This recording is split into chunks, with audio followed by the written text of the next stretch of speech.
Good afternoon.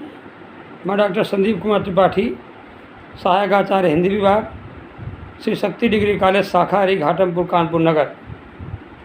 इस video के माध्यम से आप सभी का ऑनलाइन कक्षा में स्वागत करता हूं। आज हम सभी ऑनलाइन कक्षा में इस वीडियो के माध्यम से बीए द्वितीय वर्ष के हिंदी भाषा द्वितीय प्रश्न पत्र के पाठ्यक्रम में सम्मिलित अध्याय 3 के अंतर्गत रिपोर्ट आज के अर्थ, उसकी परिभाषा तथा स्वरूप के साथ रिपोर्ट आज के उद्भव विकास पर चर्चा करते हुए हिंदी के प्रसिद्ध रिपोर्टाज तथा उनके लेखकों पर अध्ययन करेंगे। तो आइए हम क्रमशः रिपोर्टाज के अर्थ, परिभाषा, उसके स्वरूप, उद्भव एवं विकास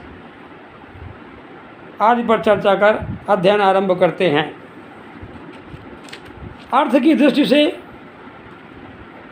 अगर हम देखें तो रिपोर्टाज शब्द का प्रचलन अंग्रेजी के रिपोर्ट के पर्यायवाची के रूप में किया गया है। वास्तव में यह शब्द फ्रेंच भाषा का है, जिसके लिए हिंदी में सूचनिका शब्द का प्रयोग किया जाता है। इसका अभिप्राय किसी घटना का यथातथ्य वर्णन माना जाता है।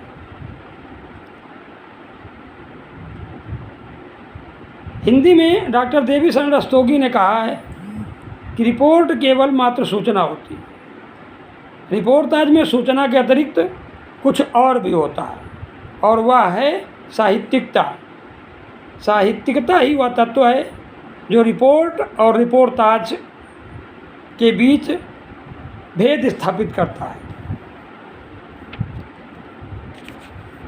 अब रिपोर्टाज की परिभाषाओं को लेकर डॉक्टर माया अग्रवाल ने कहा है, या डॉक्टर माया अग्रवाल के शब्दों में, किसी आँखों देखी घटना के विस्तृत विवरण के संक्षिप्त तथा सरल शैली में प्रस्तुतिकरण को रिपोर्टाज कहा जाता है, या उसे रिपोर्टाज की संज्ञा दी जाती है। इसी क्रम में डॉक्टर ओम प्रकाश सिंघल का मानना है कि जिस घटना में वर्ण विषय का आँखों देखा तथा कानों सुना ऐसा विवरण प्रस्तुत किया जाए कि पाठक की हृदय तंत्री के तार झंकृत हो उठें और वह उसे भूल न सके, उसे रिपोर्टाज कहते हैं। अब हम रिपोर्टाज के उद्भव एवं विकास पर चर्चा करते हैं। जब रिपोर्टाज के उद्भव और विकास की बात आती है तो हम देखते हैं कि द्वितीय विश्व युद्ध के समय गद्य की एक नवीन विधा ने यूरोप में जन्म लिया, जहां साहित्यकार स्वयं युद्ध के क्षेत्र में गए, वहीं उन्होंने समाचारों को सर्वथा नए ढंग से भेजा, और इन समाचारों को ही रिपोर्टाज कहा गया, या उनके द्वारा भेजे गए ये समाचार ही रिपोर्टाज कहलाए। सुप्रसिद्ध रूसी लेखक एलिया एहरनबर्ग ने जो रिपोर्टाज लिखे, उन रिपोर्टाजों ने संपूर्ण विश्व में धमाल मचाकर रख दिया। अर्थात रूसी लेखक एलिया एहरनबर्ग के लिखे रिपोर्टाजों ने विश्व में बहुत प्रसिद्धि पाई। वास्तव में हिंदी में इस विधा का सूत्रपात, या हिंदी में इस विधा का आरंभ बंगाल में उपजे भयानक अकाल, जो कि सन 1943 में हुआ था, से माना जाता है। हिंदी के सुप्रसिद्ध साहित्यकार डॉक्टर रांगे राघव स्वयं बंगाल के उस अकालग्रस्त क्षेत्र में गए थे, और वहाँ से उन्होंने जो समाचार भेजे थे, उन समाचारों ने ही रिपोर्टाज का रूप धारण कर लिया था। उनके ये रिपोर्टाज तूफानों के नाम से जाने जाते हैं, या तूफानों के नाम से प्रकाशित हुए। किंतु डॉक्टर देवीशरण रस्तोगी ने हिंदी में रिपोर्टाज का सूत्रपात करने का श्रेय श्री कन्हैयालाल मिश्र, प्रभाकर जी को दिया है।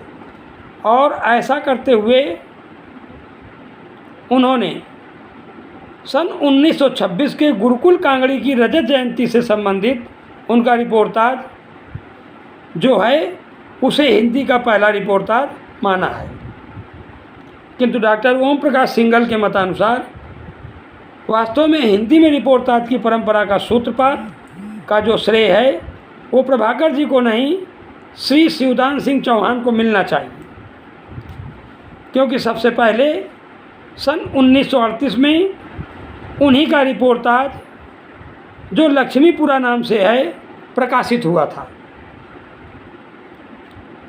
तो यह तो हुआ हिंदी में उद्भव और विकास को लेकर रिपोर्टाज का संक्षिप्त सूत्रपात। अब हम हिंदी के सुप्रसिद्ध रिपोर्टाजों पर चर्चा करते हैं। वस्तुतः रिपोर्टाज को लेकर उसके आरंभ पर भले ही लोगों में विवाद हो या लोगों में मतभिन्नता हो, किंतु हिंदी में कई प्रतिष्ठित रिपोर्टाज सामने आए हैं जिनके प्रतिष्ठित लेखकों को हम इस प्रकार जानते हैं।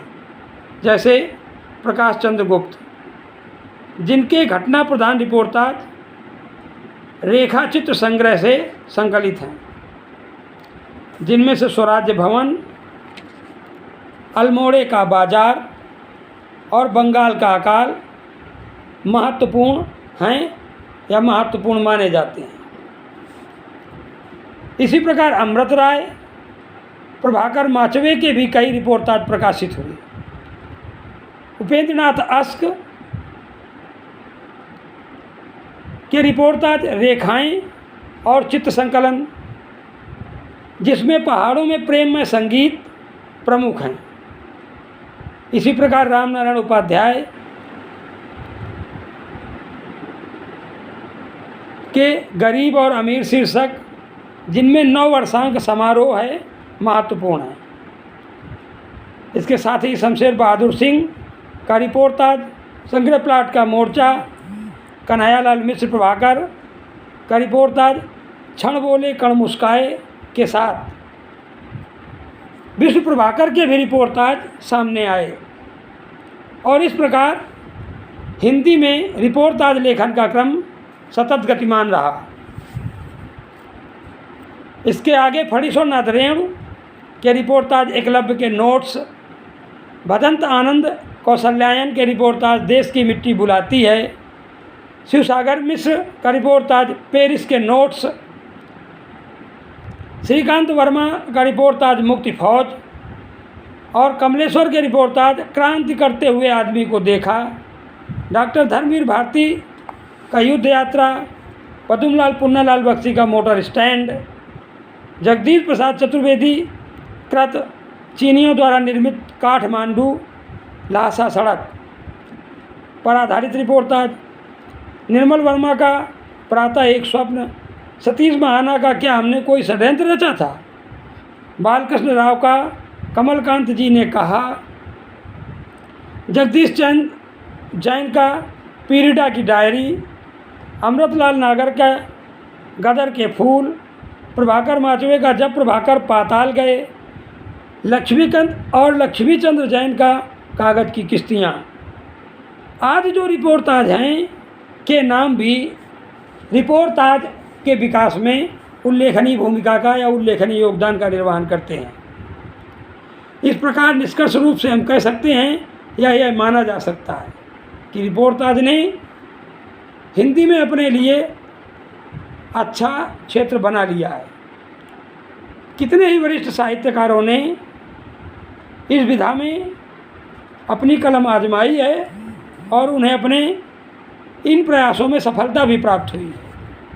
यह भी निश्चित है कि ज्यों ज्यों पत्रकारिता का विकास होता जा रहा है त्यों त्यों रिपोर्टाज की यह परंपरा निखरती जा रही है और भी आगे बढ़ती जा रही है। तो यह है रिपोर्टाज का अर्थ, उसकी परिभाषा, उसका संक्षिप्त उद्भव और विकास के साथ ही हिंदी के कुछ सुप्रसिद्ध रिपोर्टाज और उनके लेखकों के रूप में हिंदी रिपोर्टाज विकास की परंपरा और निष्कर्षतः हिंदी रिपोर्टाज का भविष्य।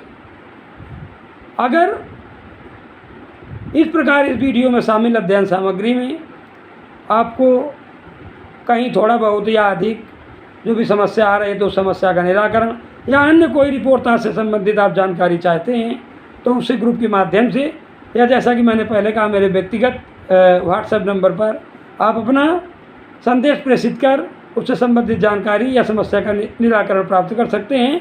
धन्यवाद।